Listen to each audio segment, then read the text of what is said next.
May the words of my mouth and meditations of our hearts be acceptable in your sight, O God, our strength and our Redeemer. Amen.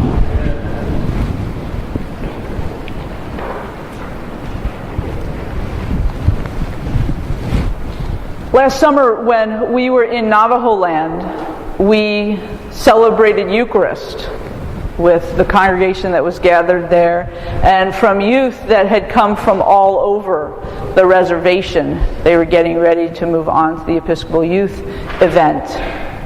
And when Christine and I were in Paris last fall, we were able to go to the cathedral there and celebrate Eucharist with the congregation that was gathered there.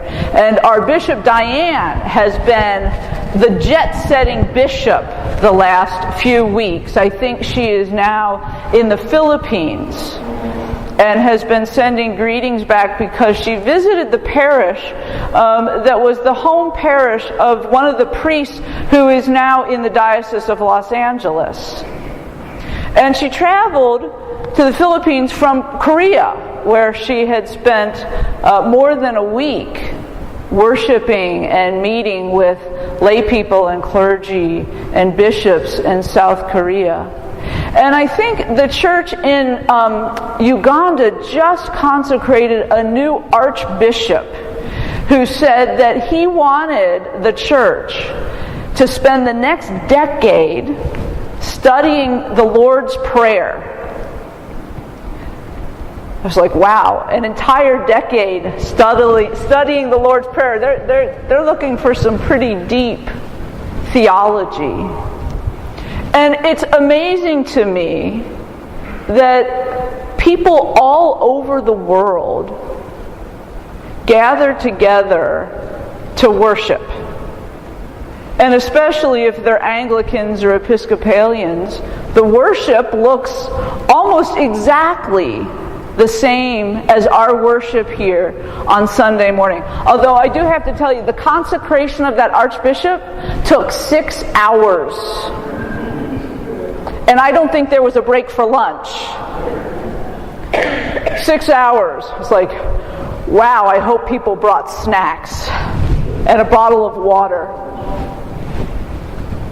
We are knit together with our brothers and sisters around the world. People who look like us, people who sound like us, people who look nothing like us, sound nothing like us, people whose homes and communities look completely different from one another. I expect if we all sat down to breakfast and brought whatever we eat for breakfast, usually in the morning, we'd look at each other and go, "You eat that for breakfast?" And yet there is this powerful connection that we have one to another as Christian people, and in our specific case, as Anglican people. And it is that desire to walk the journey, to travel together, to be the people of God, that allows us to transcend languages, customs, cultures, familiarity, and strangeness. Because there were never two people who were less likely to meet this morning than the Ethiopian eunuch and Philip. I'm not sure we could think of two people in the United States less likely to meet. They were so different in almost every aspect. Race, color, socioeconomic situation. One was a eunuch and an outcast for that, but then sort of not, because he was in the court of the queen. There was no way that their meeting was an accident.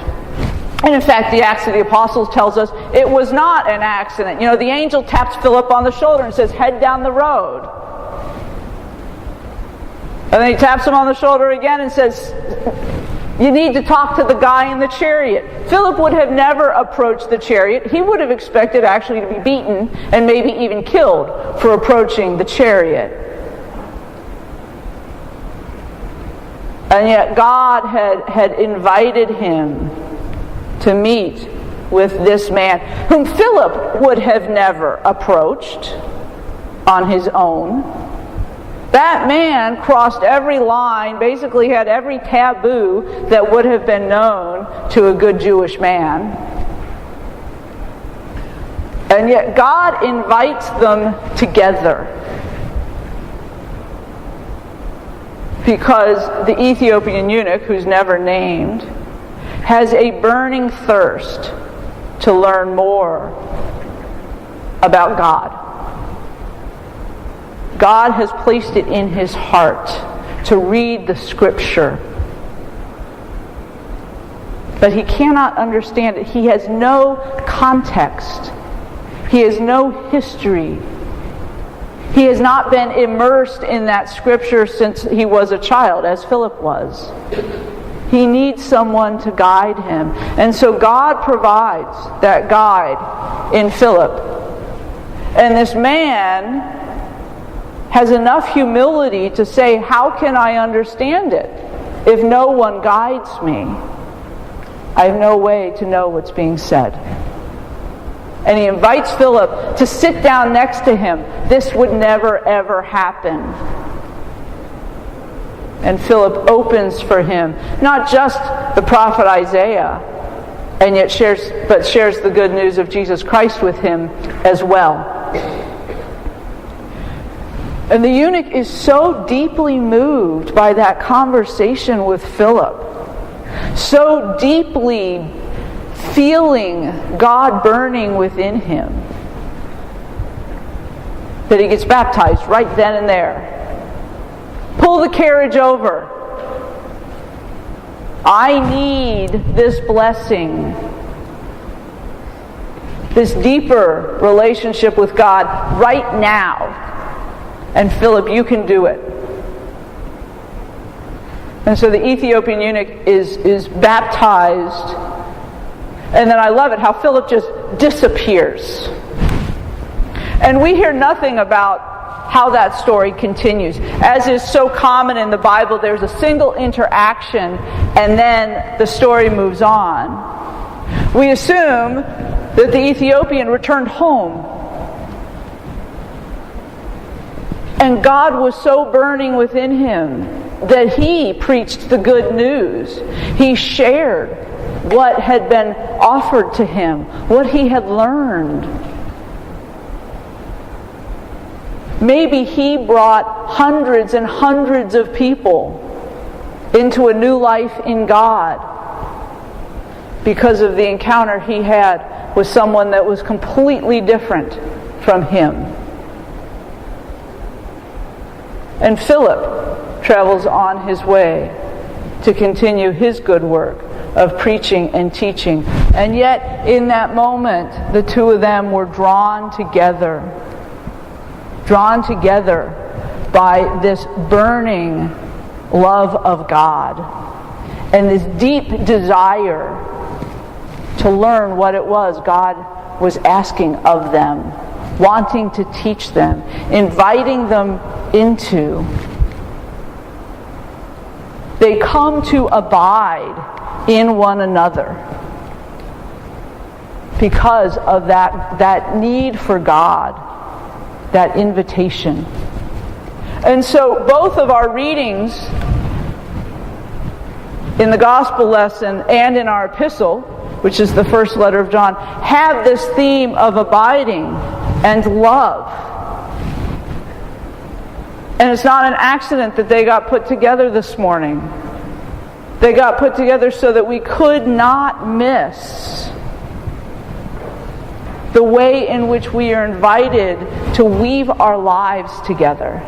The way in which we are all invited to abide with one another. And not only here. Not only in our comfortable community. But I think it reminds us of the way in which we are knit together with people from all over. And we are all knit together because we abide in Jesus and He abides in us. That there is this deep connection woven among us. This deep connection, I think, that gives us courage perhaps to move out of our comfort zones sometime and engage with people who are different than we are. But we recognize in them the same thing that we recognize in ourselves. This desire to be the people of God. This desire for our lives as they are woven together in our lives of faith. I find it kind of incredible that there is this web that is woven among people all over the world who all choose to abide in God, to abide in Jesus. And Jesus is choosing to abide in all of us so that we always see that face. We always understand and experience that connection. We always are reminded that God is love and that love abides in us. And because of that, we are invited to share it, to look at all the other people we come in contact with and recognize that same love, that same connectedness, that same desire for God, God's presence.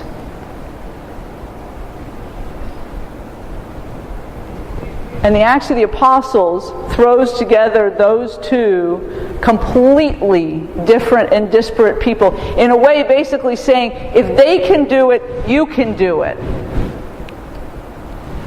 If they can set aside all those things that push them apart,